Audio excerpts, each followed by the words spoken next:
Let's take a few seconds to talk about what many described as it kind of looks like David's tea or Dave's teas. No, I don't know.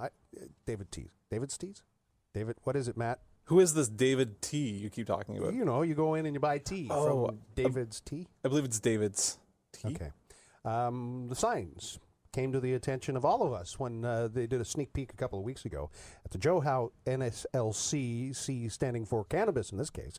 Health Canada should nip the NSLC's cannabis signs in the bud, so says psychology professor Dr. Simon Sherry. Dr. Sherry, welcome back to the show. Thank you for having me here today, Sheldon. So what exactly do you feel is being violated? Which part of the law is being violated through these signs? Let's provide a little context first, Sheldon. These signs invite Nova Scotians to use cannabis, and they advertise cannabis by making statements that will help you relax, unwind, enhance your experience, get centered. They also involve other phrases which suggest cannabis has a soothing effect, a relaxing and calming effect. It's associated with livelier experiences that invigorate the senses, and all of these words I've just used are direct quotes from the signage in the NSLC. Okay. You asked about my objection to these signs. My main objections are twofold. First, this signage is clearly misleading. And second, this signage promotes cannabis to Nova Scotians as something that's appealing and attractive. And collectively, this misleading information and this appealing approach add up to what looks like, to me, as a violation of Bill C-45, the Cannabis Act. Dr. Simon Sherry is a professor of the Department of Psychology and Neuroscience at Dalhousie University. The government would, I assume, take an opposing view to this. I don't know exactly where this model came from, where they got their source material in order to give us this quote-unquote experience. But Simon, could we not make the case that if you're an adult, a person of legal age, you are legally entitled to go into that section of the store, and really you're only promoting it to the people who are there to purchase anyway? Using cannabis is definitely a personal choice. What I want is for Nova Scotians to be able to make an informed personal choice. And putting up ads that provide a partial and incomplete representation of what we know about cannabis doesn't provide the basis for an informed choice. I'll also make the point, Sheldon, that in no way is this advertising restricted to the NSLC. When you hold a press event, as the NSLC did, and you invite a horde of media and then disseminate your approach to branding and marketing across the province and the country, it also affects the youth of our province. And if you look at a key objective of Bill C-45, the Cannabis Act, it was to avoid inducements to youth. So our youth in our province are now getting the message that cannabis is a no-risk, feel-good drug that they should use to enhance, relax, unwind, or center. How is that any different than the way alcohol is portrayed in our culture? I think we also have a problem with the way in which alcohol is portrayed in our culture. And I think the point from a public health standpoint would be, why can't we learn from our mistakes with smoking? Why can't we learn from our mistakes with alcohol? To give you an example, in the 1950s, smoking of cigarettes was promoted to Canadians in a really positive way. It was thought that cigarettes would bring relief, and they were associated with recreation. Now, in 2018, we realized that that approach to marketing was horribly misinformed. Unfortunately, our government is adopting a similarly irresponsible approach by associating cannabis with excitement and vitality and positive emotion.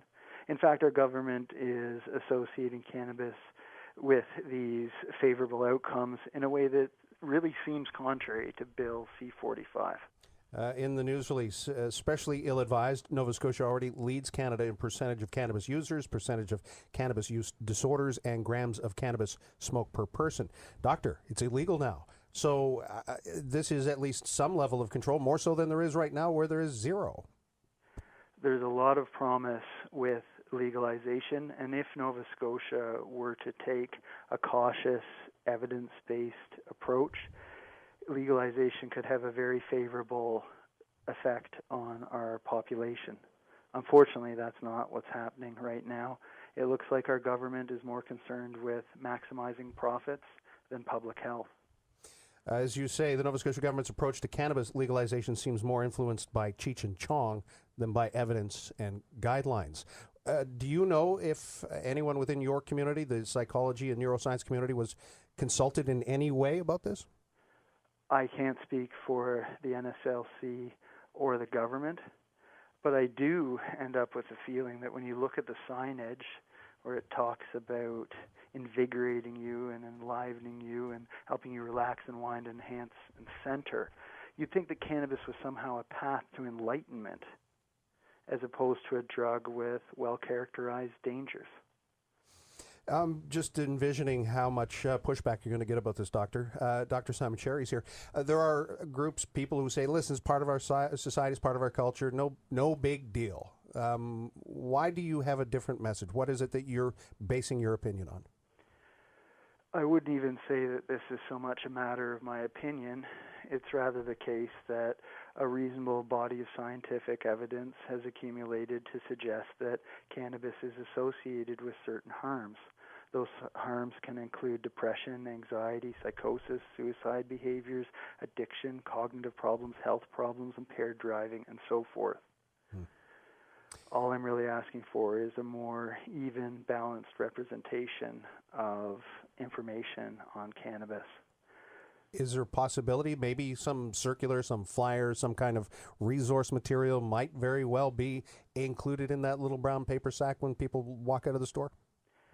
A key aim of legalization was to promote public awareness about the health risks of cannabis, and I think it would be great if our government or other governments were to pursue that sort of approach. We want information in the hands of Nova Scotians so they can make an informed personal choice. I'll also make another point, Sheldon. I find the front and center sign advertising at the NSLC to be especially concerning and targeted. If you look at basic motivations for using drugs, including cannabis, two motives consistently pop up. One has to do with enhancing your experience, enhancing your day-to-day life. Another key motive that pops up time and time again is trying to relieve anxiety, tension, and stress. And if you look at the NSLC's advertising, they're directly appealing to addiction-prone people by telling them this substance will enhance your experience. This substance will allow you to relax and unwind. And that seems reckless, irresponsible, and careless.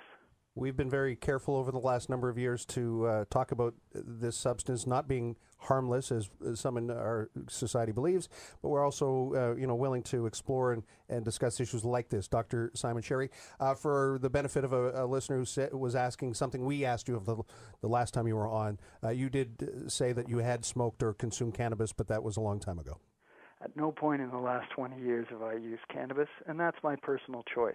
I certainly understand that Nova Scotians may wish to choose otherwise, and I'd like them to have the information they need to make an informed choice. Dr. Simon Cherry, always appreciate your time. Thank you so much for being on the show today.